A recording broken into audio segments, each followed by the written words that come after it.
What made you think that you were going to be able to be successful in this revolution? Good God, sir, we didn't. To be honest, the question is what made us think might be successful in this revolution, and it was, well, I have some knowledge of illegitimate children having one, and they are brought into the world by half improvisation and half compromise, and so are new countries. Our country was begun because some people thought that starting a war would get England's attention, and then they would simply let us have their king but give us our own government, that we could somewhat hold them hostage. Some people thought that we would have our little war and then give up, and then England would come back in and take care of us. Some people thought that we would simply all die, and that would end our problem. Some people thought that we had a chance. Once we began, it was a little bit like landing on a foreign soil and burning your ships. You had to make the best of it. Every one of ourselves signed a death warrant when we signed the Declaration. As I said at the time, though, we must certainly hang together, or else we will certainly hang separately. We had no choice at that time. We were committed. And when we signed the Declaration in August, by the way, not in July, we were signing our own death warrant. And certainly when I traveled on the ship late in that year to France, if I had been captured by England, I would have been hung. Matter of fact, even the first battles, Concord and Lexington, were really done because they were seeking both arms as well as two people, Hancock and Samuel Adams, who were both hated by the British, and if they'd found them, they would have been shot summarily or hung, depending on which could be done more quickly. We were running in dangerous times, but we had no choice. England was choking us.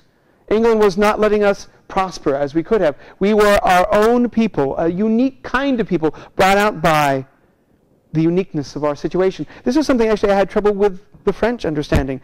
After the Revolution, I was getting thousands of applications for people to move to America where they would simply become aristocracy here, that I can go and I'll be a baron for you Americans. And you can give me your crops, and you give me land, and I will be a baron for you. I shall be a nobleman for you to have.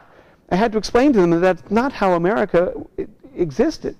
America, we didn't care so much about who you were as what you could do. And this was a unique concept to the Continentals. And this was somewhat of the fascination with them, that we were the homme de naturel, the natural man. And this is what the fascination was they had with me in particular, that I was this caricature of what America might be.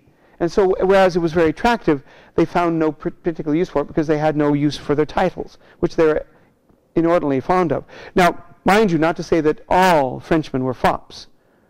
A few of them, like Lafayette or Nonpareil, were, with that exception, singular men. And indeed, more French boots were on the ground at Yorktown than there were colonials. And certainly their ships in the harbor made many a difference in the battles once they finally decided to join. But it was Washington's victories first that enabled them to believe that we had a chance. Indeed, up until that time, we were more bluster than we were promise. We were borrowing money by the millions of livres from the French treasuries, asking and begging and giving them promises of repayment, which I have to, with some chagrin, say that we did almost none of. We let the French suffer, which eventually brought about the French Revolution, which we hoped would be short and brief and purifying, but as I understand, did something more harmful.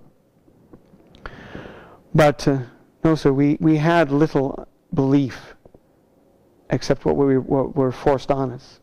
We had to believe that something could come of it. But it was a very risky time. And it makes me wonder why you would be surprised, though, at another nation's desire, despite overwhelming military force, overwhelming monetary influence, overwhelming political influence and control of major sections of the world, why you find it surprising that a native enemy is willing to fight so hard for so little. For that is exactly what we did. But many men will fight savagely for what they have in their possession, rather than risk losing all for a promise of something which they're not certain will be there. Now, it is to be remarked and noted that it wasn't as if all of America turned into patriots. Indeed, a full third of the colonies simply did not care. They simply wanted to farm, and whoever they paid the taxes to was fine with them. A full third of the colonists were completely in support of Great Britain. So only with a third of the population was the revolution won. An amazing feat in itself. But because you were colonial did not make you an avid, loyal British citizen or an avid colonial rebel either. It was somehow divided and was very tough. Brother against brother, family against family, sometimes along small divisions as a property line. There you would find murders. There you would find savagery. Now, all of this, of course, is what I heard. I was safely ensconced in France with my only danger, the sea crossing. So I can barely count myself amongst the patriots who shed their blood on the battlefield. But I did what I could. I did as I always did throughout my life. I did the best I could with what I had.